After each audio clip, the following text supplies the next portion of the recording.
Welcome to World War II, Both Sides of the Wire, the podcast where we lift the lid, bust the myths, and explore the incredible history of the Second World War from the Allied and Axis perspectives.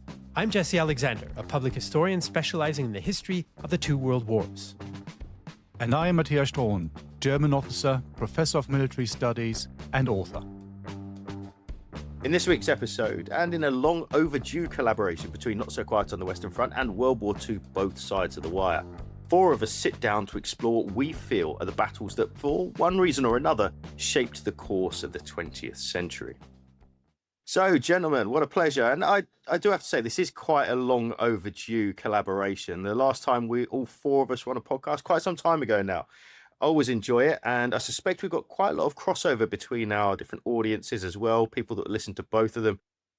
Possibly have a favourite. We're not going to pick sides on this particular podcast episode, but of course we do have a reason for doing this, and it's quite a special occasion actually, because we're really proud to announce today that we have been working collaboratively over the last few months on a brand new book. This is a brand new project for Not So Quiet, Both Sides of the Wire, and for the wider Battle Guide audience as well.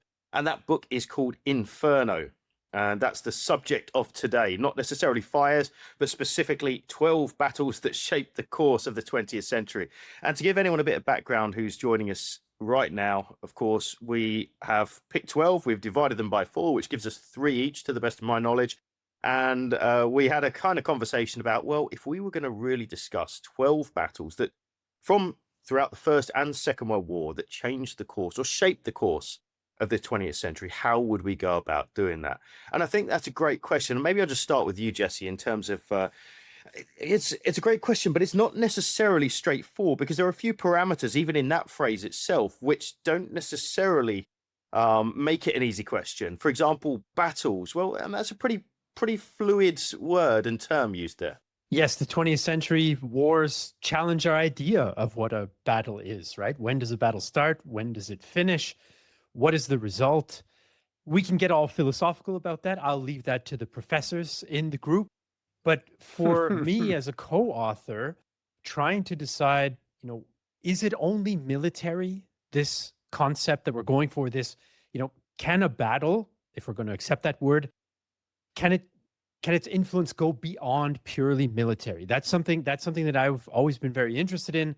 How do battles have an impact on popular memory or historical concepts many, many years or decades or even over a century in the case of the First World War after the conflict is done? And that was an ingredient that I wanted to make sure I grappled with in the chapters that I was responsible for. Berlin, for example, 1945. Militarily, okay, it's an interesting engagement, it's an interesting operation, urban warfare, but what's the influence after the war that battle has politically and culturally? I think, that's one of the really interesting things about it, in the fact that we all four of us are, of course, passionate about military history. We've all got our areas of expertise and probably our own little favorite corners that we like to operate in within that broader sphere. But also in the same sense, we're looking at it from a different lens as well. Because I know, for example, Spencer, you tend to really zone in on the First World War, and more specifically on the front end of the First World War. And if we could be even more specific, maybe the British impact on the front end of the war. So when it came to you to picking out 3 battles that you found influenced the 20th century as a whole, where did you look? What was it? What was the kind of what were the key points for you? Well, just building on what Jesse said about what is a battle and what's its influence. And the most obvious is what happens actually while the fighting's still on. But one of the battles I picked, which is Mons and the Great Retreat that followed it. In actual military terms, Mons is very small in a series of much larger battles that are going on between the French and the Germans. It's tiny in some respects. About 1,600 British casualties on the 23rd compared to possibly as many as 27,000 French killed the day before. Killed, not casualties, killed. Probably 3 times that many wounded. So in that sense, it's a relatively small battle. And in fact, some historians have dismissed it as a skirmish or an absolute sideshow. But what I wanted to show in my chapter was, although it covers the fighting itself, about the enormous impact that battle had on Britain. And not just in the First World War, but for decades afterwards. And the long shadow of Mons is felt right up until the 1980s in many respects. And I think that's something that now is completely lost because of this definition of battles. We tend to just look at it and go, well, Mons quite small. Depending on how you break it down, there's maybe 2 British divisions against 6 German. You can split it different ways. It's small compared to what's going on. But as I hope I made the case in the chapter, and readers, I'll be judged on what you think, the actual legacy of this battle is way more influential on Britain than is remembered today. And certainly while Mons is in living memory, its legacy is enormous. And so in that sense, it's a turning point for Britain, not because of what actually happens on the canal so much as the legacy and how it's interpreted afterwards. And I think that's what makes that battle really, really fascinating. We forget this. And that's why I chose that as one of mine. And I think that's actually where we're starting the first chapter of the book. So readers, if you read that, disagree with me, please don't give up. Read the rest of the chapters as well. Well, you've got 4 different authors to choose from. Even if you don't like Spencer, you might like one of us as well. So, because of course we've all got different areas that we can explore, lots of different things to look at. And one of the questions that I found myself juggling with to a certain extent, and maybe come to you on this, Matthias, for a second, is the idea of, I think there's a natural desire when talking about battles that have huge influences to go towards scale and to say, well, it's got to be something that's really big. And in some cases that's true, but in others it's not necessarily. And I know you covered various different actions, 2 of them enormous in Stalingrad and Verdun. And in a strange way, you could say D-Day is relatively small in the grander scheme of things, but of course it has a kind of outsized influence on the history of Europe and the post-war world. I think it comes back to what particularly Jesse and also Spence have said about the importance of battles and what is a battle, how do you shape a battle, and what does it actually mean? I mean, when you look at it from a pure doctrinal point of view, and now putting on a military hat, it's actually very, very clear because everything at the tactical level is called an engagement, which in the English-speaking world, a lot of people don't know, and I've had lots of discussions with military people about this. Everything at the operational level is a battle, and everything above that is a campaign. So you might say it is technically relatively easy. Well, that's the theory. Of course, it's not. Because the moment you go into these big, let's call them battles, as we have done in the podcast, that turn into campaigns, and where do you draw the line when you have this continuous fighting going on all the time? So you might have something that is designed as a relatively small battle, but then it develops a life all of its own and turns into something really, really big. Normandy is a good example of that because we covered only the landings, so D-Day. But of course, there's much more that happens afterwards, after the landings have been successful. And again, that links back to what Jesse has said. Is it really only about the military side? And what is the legacy, as Spencer said? Because sometimes even relatively small events can have this long-lasting shadow of World War I, World War II, that sometimes still shape our thinking of today. Yeah, it's a really fair point and extremely interesting as well. And it kind of leads us in to a certain extent, I think, to one of the other potential banana skins, which comes to trying to understand a battle or a campaign in the broader sense. And that's trying to figure out exactly what the dates that we mark the start and end of them are. Because I found when I was going through the chapters that I picked in the Ardennes and in the Battle of Britain particularly, it's easy to look at the kind of arbitrary lines that are created in the post-war years that say, hey, anything that happens in this area between this date and this date is part of the battle. Well, Battle of Britain doesn't work like that. You could argue it really phases in from early September, which is before the fighting. And as I argue in my chapter, it really phases into a completely different battle, being the Blitz, well within what's accepted as the kind of traditional boundary of that fight. I mean, I guess, Jesse, to a certain extent, you get the same with the Somme, right? We've got a defined end date, but to most intents and purposes, the fighting actually finishes a little time before that. Yeah, I was thinking of the Somme as you were talking about this idea of defining the dates. And I think that links to our idea of the memory impact of what stays with our societies and cultures after the war.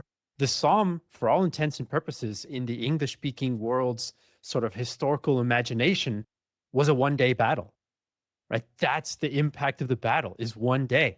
Now, we as historians, and maybe you viewers and listeners out there and readers out there, we hope, you know that it's more than that.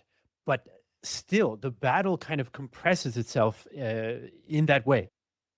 What makes the Somme also kind of fuzzy around the edges, I think, okay, there's the end in November. Do you count this little operation or action or engagement I don't want to get on Matthias's bad side here, in November. Which one is it? Is it the 18th? Is it the 13th? But I think space, so the area that you choose to define where a battle is happening, also plays a role. That's also something you need to juggle with, which I try to do with the Somme, because the French play a critical role in that battle, which in the English-speaking world, of course, we don't know as well. We're not, generally speaking, we're not as exposed to it, but they're very important. They bring in 44 divisions as opposed to the British 53-ish. And they end up gaining more territory than the British do over the course of that battle. But that side of the Somme battle, because it's being fought by an allied army that's not as close to us culturally, sort of gets a little bit kind of slipped under the rug, I think, sometimes when we think about the Battle of the Somme. It's actually nearly twice as big as what we would instinctively think of it as being. And so that's my little plug for the role of the French. I'm a slight Francophile. I'll put that right out there so that no one is shocked when there's significant discussion of the French in the Somme chapter, including quotes from their generals and all that sort of stuff. Well, Spence, I mean, like Jesse says, the dates thing is a really tricky thing to figure out. And of course, you could even argue, in fact, and I'd imagine as an artillery historian, you probably would, that really the battle starts when the guns start firing in the pre-battle bombardment. So, lots of different elements. But also, it rings a bell with me that one of the things that you covered is one that, again, might be equally tricky to understand in the fact that we're not talking about a single dimension when we get to the 20th century in terms of warfare. I mean, you've covered the first battle of the Atlantic, for example. Are we talking about stuff that happens on the sea, under it, or even above it? I mean, where do you draw the line on that? Well, I think that tells us a bit about the depth, to excuse the punt, into dealing with submarines and U-boats of a campaign or a battle, because the chapter I wrote about the first battle of the Atlantic, yes, there's action on the surface, there's action below the surface, but there's also action back in dusty offices in the Admiralty. There's arguments within the War Office. There's discussion that's taking place in War Office corridors and things like this. And that in some cases, and again, I don't want to give away all my best material, you could make a case that the Battle of the Atlantic is decided not actually by destroyers and U-boats engaging one another. It's decided by commanders and politicians in Germany and in Britain, respectively, on land, making decisions that are going to have profound implications. Now, of course, the cost of those decisions is borne by the people at sea, and the legacy that they're going to suffer from this is ultimately the cost that you have to pay for those kind of decisions. But it shows the complexity of it, and where a battle can be, and indeed often is, a lot more than just the man on the ground or the sailor in the destroyer or in the U-boat and their own actions. And in fact, I think one of the themes, because of these World War battles, inevitably that they're all pitting the Allies against the Central Powers or the Axis. And so you see certain patterns repeat themselves. And if there's one thing that came across when I was doing my chapters, which are all First World War based, it's that the Germans often win a battle and everything will follow. The longer strategic goal that this may have, or the idea of a strategic change, or the enemy doing something strategically rather than tactically is often neglected. And the first Battle of the Atlantic is a great example. It's based on an idea that the Germans have of sinking a certain amount of shipping in a certain amount of time and defeating Britain in 5 to 6 months. But it's based on a fatal assumption. That's that the British just won't do anything, that there will be no solution, that there can be no evolution. And that's a huge gamble and a strange failure of imagination. Although one thing that strikes me about the whole Battle of the Atlantic is first Battle of the Atlantic, this is the First World War, you have a mixture of a lot of technical innovations using cutting edge technology of the day.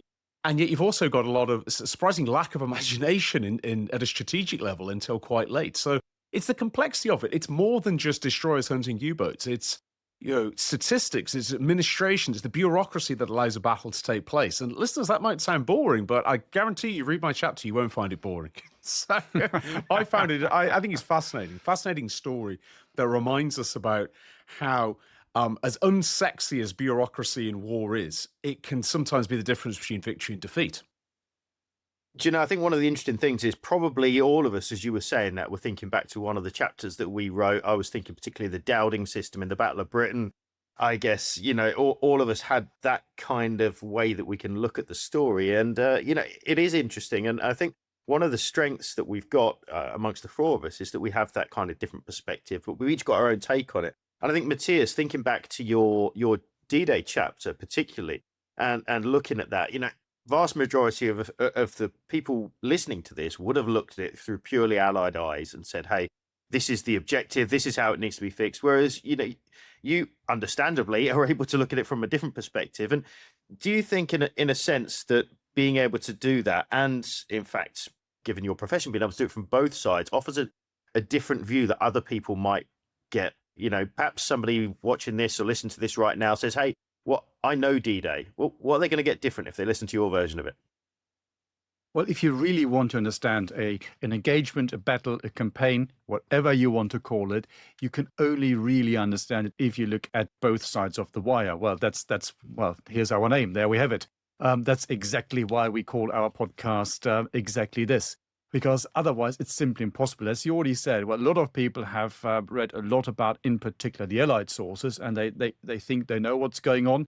And of course, everything that's already been said, well, it plays a role here. So you've got the question of logistics, you've got statistics, all these things playing a role here. Allied firepower, Allied air, the sea, all these things. But if you don't understand what is happening on the other side of the hill, you basically get 50% of the story. And this is why I concentrate, not 100%, but to a large degree, I would probably say, on the German side as well, just to making sure that people understand what went on in the German camp. And to be perfectly frank and honest, in the German camp, you find a lot of general confusion. The entire command structure is very, very confused.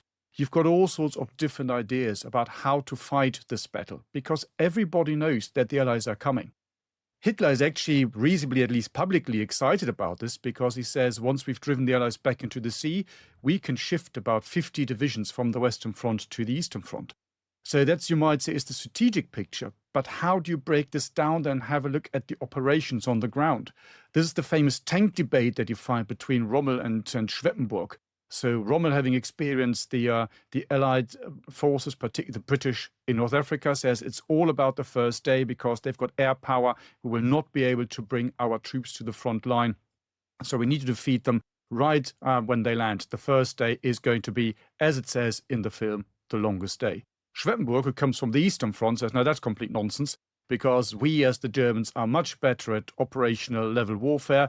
Let them land, then we basically outmaneuver them with our tanks and destroy them like this. So there's all sorts of interesting discussions that you can see going on in the German military as well. And that also leads back, of course, to the political level as well. So everything that we've said already, it's really interesting. We've looked at all these different battles here in two different wars, but you can see quite a few parallels from everything that people have said already.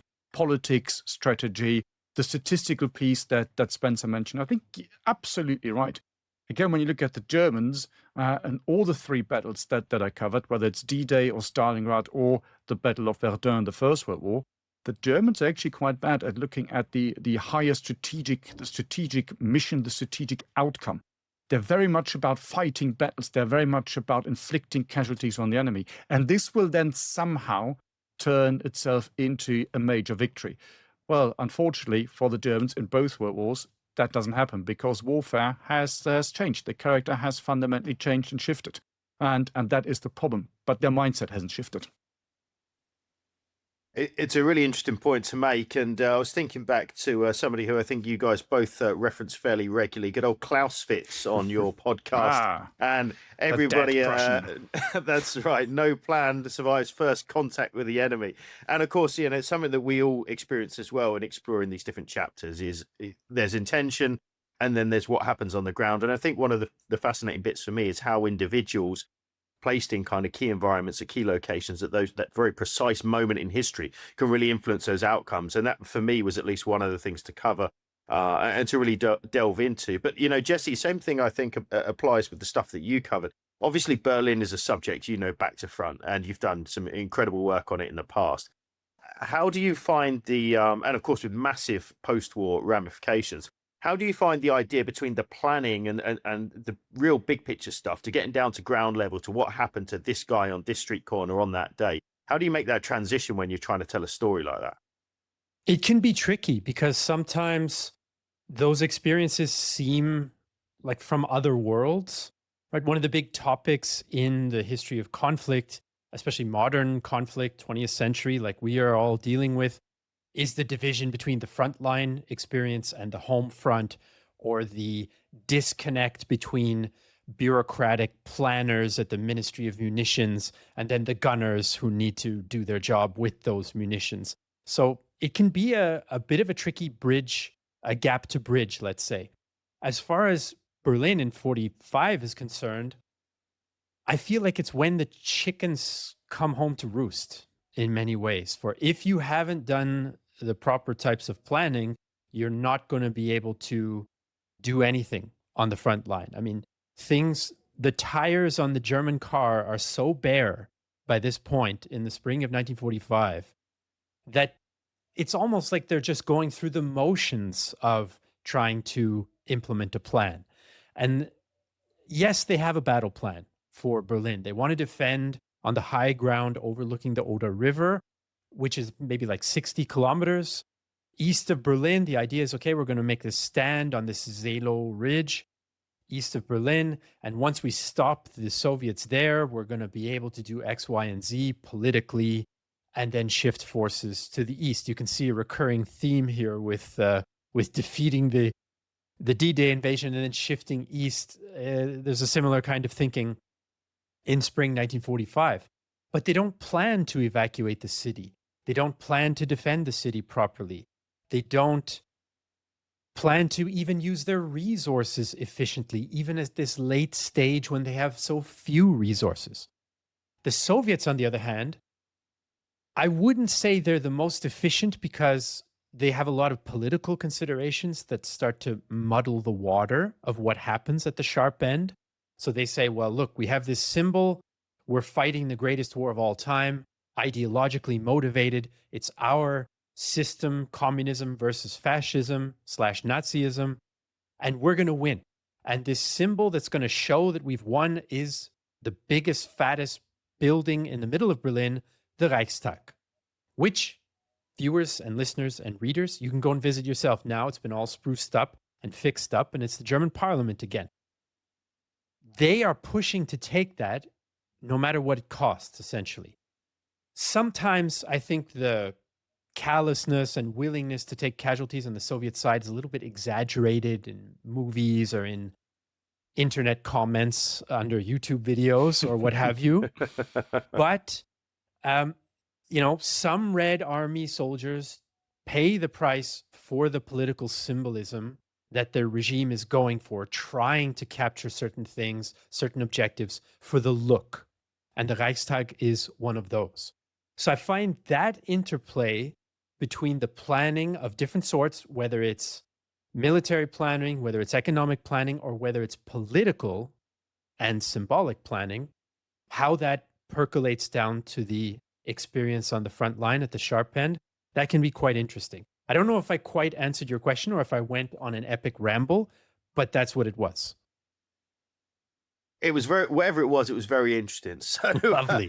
I'm going to ask the same question to Spencer, and he's going to apply in a completely different way anyway. So, Spence, obviously you covered Jutland, purely surface naval warfare, or almost purely surface naval warfare.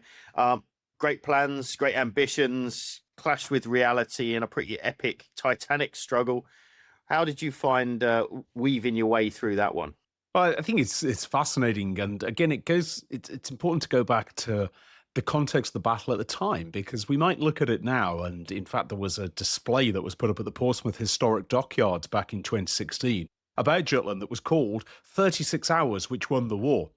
Now, 100 years on, the Portsmouth could portray that. The Royal Navy's museums could portray that. If you'd said that to somebody in June 1916 after the battle had finished, certainly in Britain, then you would not have got a very positive response.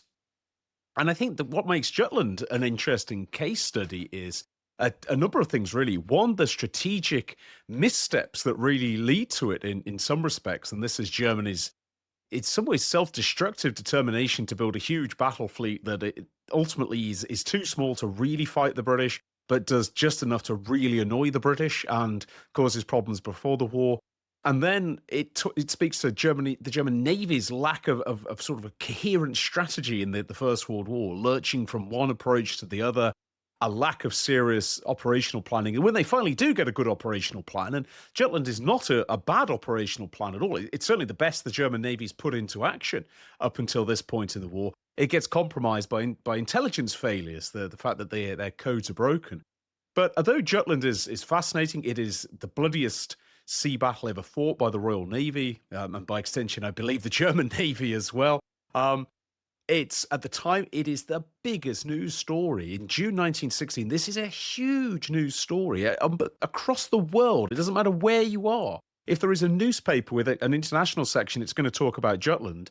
And in June 1916, most, although not all of the newspapers, are going to say Germany's won. And because they've sunk more British ships, they've got their reports out first. The 2nd of June 1916 becomes, for a time, a national holiday in Germany to celebrate the Battle of the Skagerrak. And yet, as I hope to get across in the Jutland chapter, although the battle itself is intense and bloody, and there's moments of where it could swing either way, really, at different times, its legacy is so important as well that although it's celebrated as a victory in Germany in 1916, its strategic consequences are an unmitigated disaster. Within a month of the fleet coming home, you've got Reinhard Scheer, who is the commander of the German fleet. He's saying to the Kaiser, we can't win with the surface navy. We've got to go back to U-boats, even though that's going to be a strategic disaster because it's going to bring the USA into the war. And so for all the triumph, for all the flags, for all the parades, for all the national holidays, this makes us question, what does a victory look like? Because in the first week of June, it looks like a victory in Germany. Within 2 years, the consequences of this, in inverted commas, victory are totally disastrous. You've got millions of American troops arriving. And so I think that's really interesting. Yes, I focus a lot on the actual fighting and here where it could have gone, but also write a lot about its legacy and as a turning point. And I suppose we could also see it as a turning point for Great Britain as well. We forget how much the cult of Nelson and the cult of the Royal Navy was a huge thing in Britain in the 19th century. It's a reason why you get lots and lots of photographs of boys dressed up as sailors. And it's a culture of being sea-minded and naval-minded, which in some ways perishes at Jutland. In some ways it does, although it takes a very long time for that to be borne out. And so it's a fascinating battle that goes beyond what you might say is an indecisive clash of battle fleets, with both sides peeling away from each other, and certainly the British ready to fight again, the Germans not so much.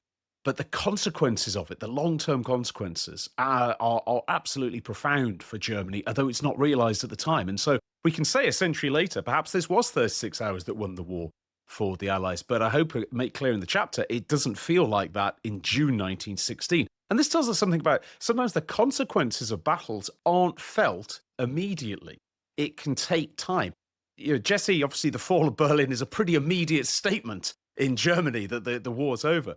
Whereas the Battle of Jutland, although it's almost going to put a puncture wound into German strategy that will finally bleed it out 18 months, down the 2 years, 18 months down the line, its consequence takes so much longer. And I think that's really interesting. And one of the things that I think is interesting in this collection is we don't just deal with one-off battles and talk about, on the fighting did this and this. We do try and get into the deeper consequences of this and how, as the subtitle says, it shapes the 20th century.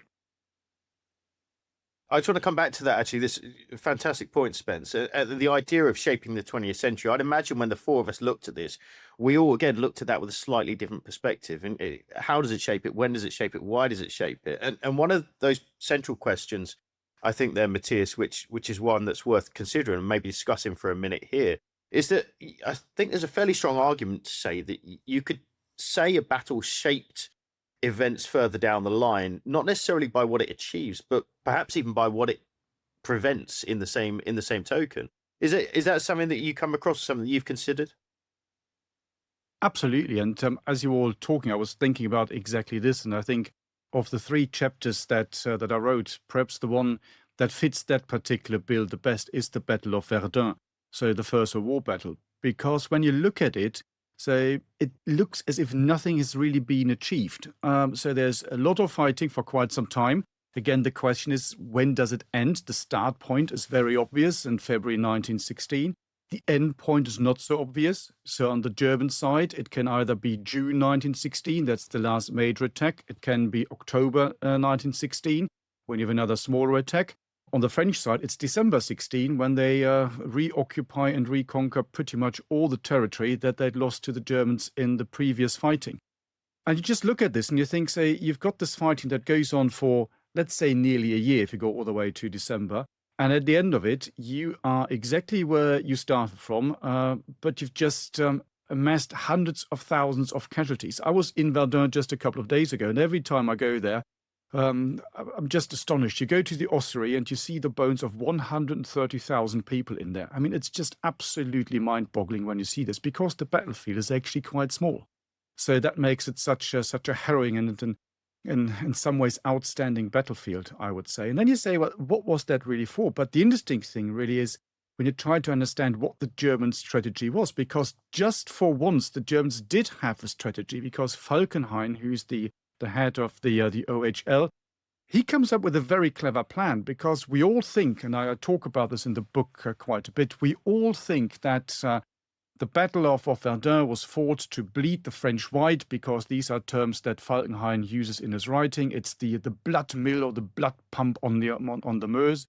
When you actually look at what happens, and we look at the planning at that particular time, they tried to achieve something completely different. Falkenhayn was trying to win the war on the Western Front, attack the French, and that would probably lead to a premature British relief attack, which the Germans would defeat, and then they would launch a big counterattack somewhere in the Somme area. So you can see it's a very, very clever plan. Of course, you might perhaps say it's too clever, because we're supposed to do in war, keep it simple, stupid. But he didn't. So maybe he was a bit too clever and his plan was too elaborate. But let's face it, the British nearly fell for the trap. It was the French who actually said, don't worry, we've got this. No need to counterattack. We continue with our plan for the Somme. So this is also quite interesting, because you have an outcome which looks like it's a complete pointless action. But actually, if the Germans had won, it might have really changed the outcome of the war. I mean, that's quite a stark one. And when I think about the legacies, because we've talked about this now a number of times, that was also one of the driving factors why I looked at these battles, the three that I had, in particular Verdun, but also Stalingrad. Because when you talk about legacies of war, the long shadows of wars and battles, you speak to anybody in Germany and you say, mention one battle of the First World War. I put my house, my car, and everything on it. They will say the Battle of Verdun. The same goes for the French. There is a reason as to why, when I was in France, in Verdun, just in front of the ossuary, we had an oath-taking ceremony by the French army. I was invited to watch it. So that doesn't just happen because you think, well, this is not an important place. You find the same when you go to Stalingrad. For the Germans and also the Soviets / Russians and other nations, this is the defining battle of World War II. And both battles, you might say, are not the bloodiest battles. The Somme is bloodier than Verdun. Other battles in 1944, 1945 are bloodier than the Battle of Stalingrad. But it's the changes that these battles bring about, and it's also the long-term memory, the long shadows. And in Stalingrad, particularly on the German side, it's, of course, the way the soldiers died, because they were starving to death. It was obvious we're not going to get out. So this is you might say, the embodiment of the evil Nazi regime that's also happy to just sacrifice and waste hundreds of thousands of your own people. So that brings it all together. And I think these are also very, very important aspects as to why these battles that we have all chosen are so very important in defining the 20th century. I think that there's something specifically in what you were just describing there, Matthias, which stood out to me. And I thought maybe I'll try and get your opinion on this one, Jesse, in terms of, and you can go back to the general premise of the book here, talking about battles that shaped the course of the 20th century. Now, we put a very distinct bookend on it, starting in 1914, ending in 1945, and covering exclusively the two world wars. There are several reasons for this. One of them is, if you extend it out, where do you stop and how many chapters do you end up with? Do you include Korea, Vietnam? Do you include, any number of different things? And so we kind of have to bookend it to a certain extent. But I also think there's some logic behind this as well, because if you're talking about things that really really shifted the needle in the 20th century. To go from 1914 to 1945, you can find pretty much all of them within those two time periods. And that leads me on to just one thought here, that the soldier of 1914 compared to the soldier of the very end of the Second World War, 1945, are not that far apart. It's a historical blink of an eye. But in terms of the technology, the equipment, the way the military has advanced during that time period, it's absolutely light years, isn't it? It is, depending on what angle you take, of course. You know, history is made up of continuity and change. So this is grist for the mill for all sorts of historians to say, well, that's nothing new. There's nothing new under the sun, versus, well, that was revolutionary and that changed everything. And I hope that in this book, and it's something I was keeping in mind, and I'm assuming you were as well, is we're trying to sort of toe that line of not going too far with change, of putting it in its context, connecting the battles to things that they were a part of, things that came before, to what they do shape. And in Okinawa's case, this was one of my other chapters on Okinawa. On the one hand, you have a battle that, is not that different. I mean, you could make some comparisons if you go down in scale far enough between Okinawa and Verdun. You have very tough, very close quarters infantry fighting. You need a lot of firepower. The Americans bring a lot of artillery onto Okinawa, right? The commanding general Buckner's an army guy. He likes artillery. You have flamethrowers. Who doesn't, coming from the one gunner in the group, of course. Actually, there are two, I guess, artillery focused. Outgunned today, Jesse. We're outgunned. Yeah, that's true. I tried to join the artillery back in the day, but that's a story for another time. In any case, another similarity is, one of the most feared weapons, I guess, in close quarters fighting is the flamethrower. And they're using those in those fortresses in Verdun. They're using those in those fortified bunkers and caves on Okinawa. So on the one hand, here you have this continuity.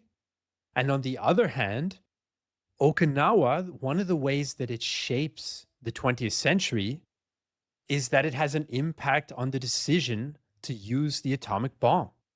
So you go from, the age-old close quarters infantry fighting to, at the same time, helping to usher in the atomic age, right? And the reason is the Americans say the Japanese fought so hard on Okinawa, cost us so much to conquer this tiny, in some ways, insignificant island. It would have played a role if they'd invaded Japan. They would have used it as a base.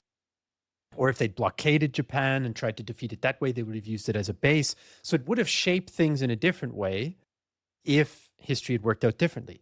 Instead, its shaping influence, I think, on the 20th century and beyond is that it helped tip the balance towards using the atomic bomb. Given the heavy casualties the Americans took, the leadership was quite worried that they would have all sorts of Okinawas stacked on top of each other if they had invaded the home islands of Japan.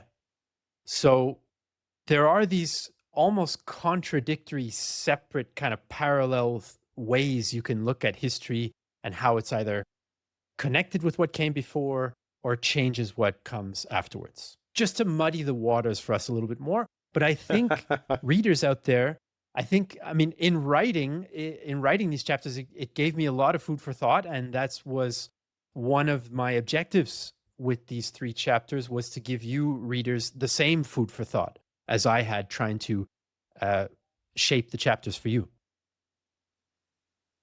Yeah, some great points there. And I think just to come back on that really briefly, I think the one thing that came through in kind of everything that I looked at when I was looking across all of the chapters that we've all put together is, of course, whether you're a French infantryman riding away to war with red pantaloons and breastplates and plumed helmets in 1914, or a jet pilot in 1945. Of course, the unifying factor is the bloke that's doing that. It's the guy riding the horse. It's the guy flying the jet.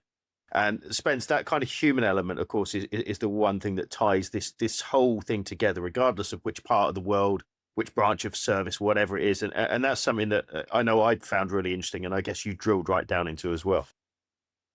It is really interesting because it's going a little bit back on what I was saying earlier about the importance of strategy and bureaucracy.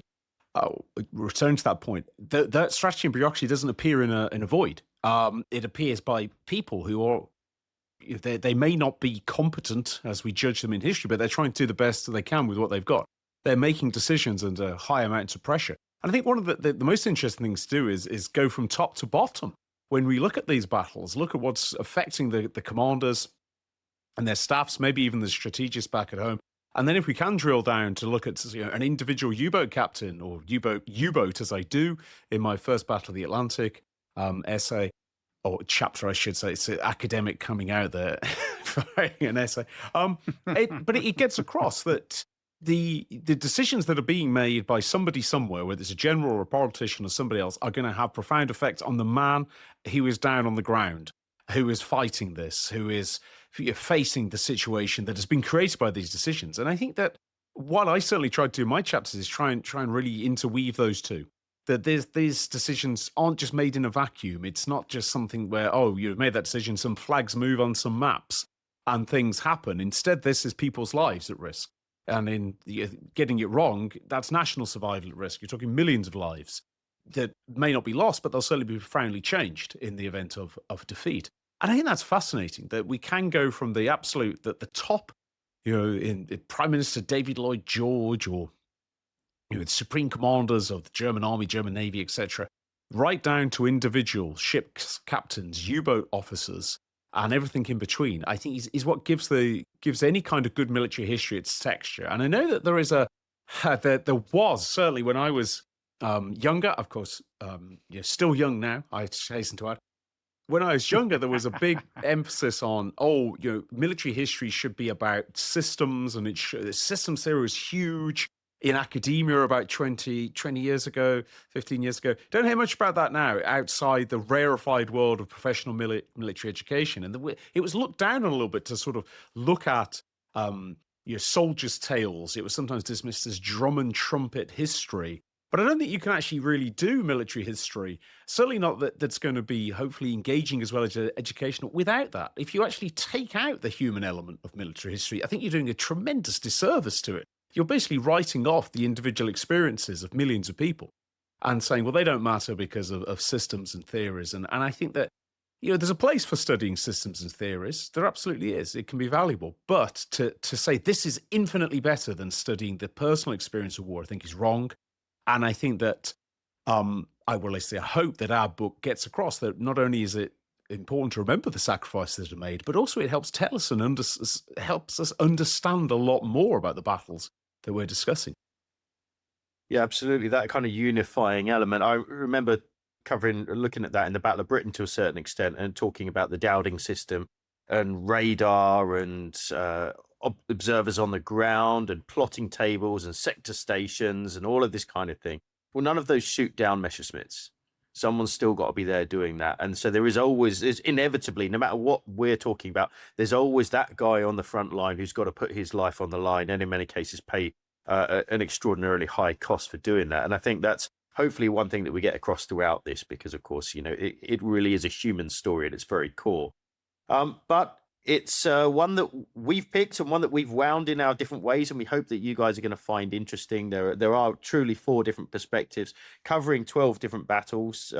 Everybody, I'm sure, listening to this will have your own 12 battles, and I'm sure none of them will correspond with any of the stuff that we've done.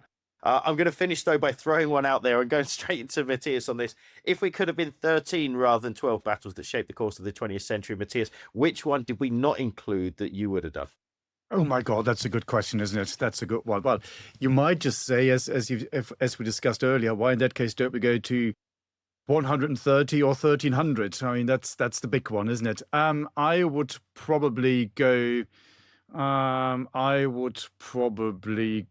That's a very good question. I want to say Bagration, but then I'm thinking, coming back to everything that we've already discussed, does that really change anything, or is that stage the fighting and the war already decided? So that's interesting one, because the moment you lift it again from the pure military stuff and the pure military defeat, it's perhaps even less important than all of the other battles that we looked at here.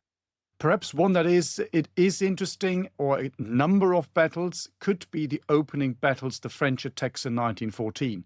I mean, that's quite interesting because if they had succeeded, again, the First World War would have been very, very different, potentially. And that, of course, lots of what ifs now. And that could have led to a different outcome. And that could have led to a completely different 20th century. So again, come back to what we said earlier. Sometimes it's not only what happens on the battlefield, but it is everything around it and the potential implications that battles and or campaigns can have. Great stuff. Jesse, you've had 60 seconds further notice, more than Matthias had, knowing that question is now coming in your direction. What's your take on that? Well, I have the same problem as Matthias. As the Germans say, it's the torture of choice, right?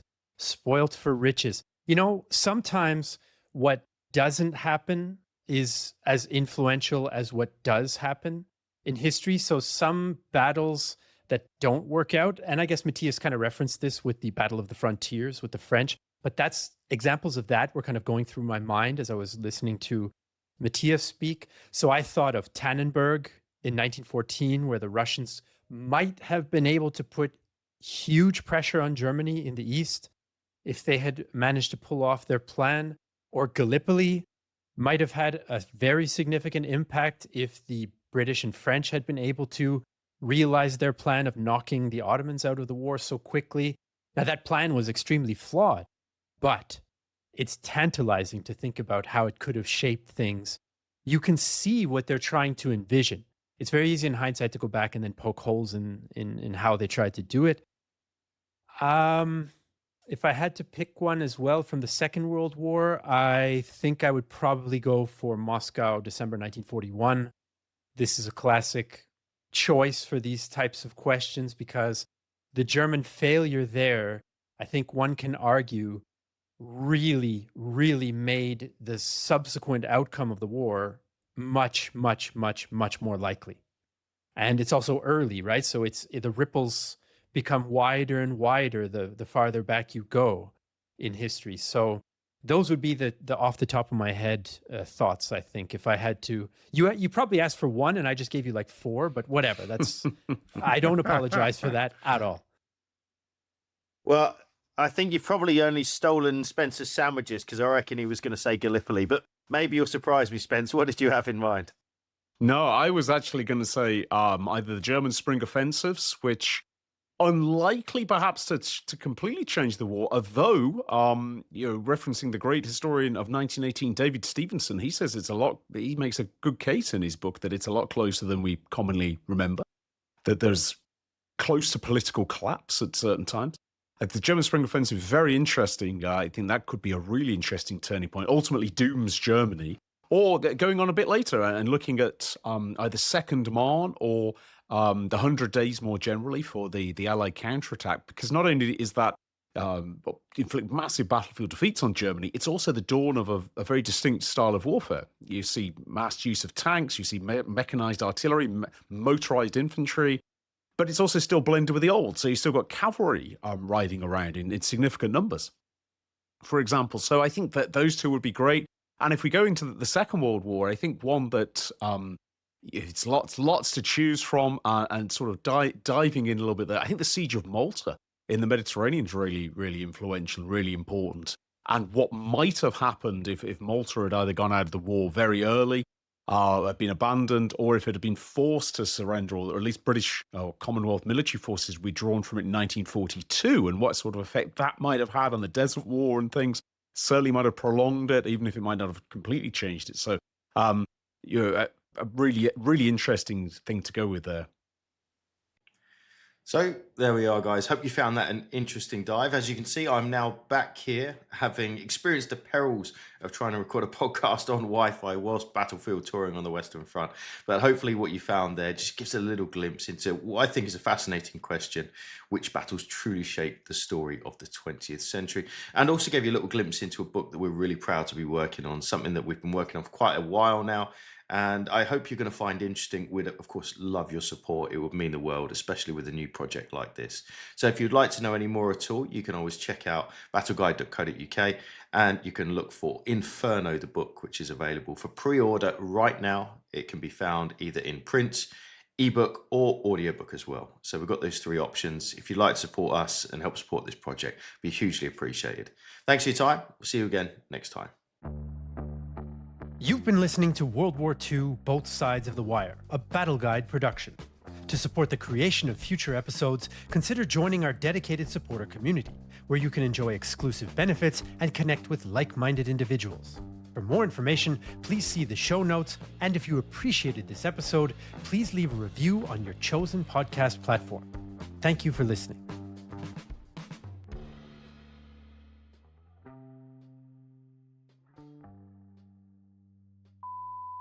Sheet up in front of you.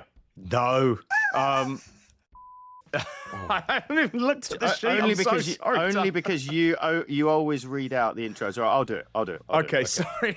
Sorry, mate. I'm so unprepared. I haven't looked Great at the start. sheet. Great start. Okay. That's good. We're off to a great start. Okay. Yeah. Okay.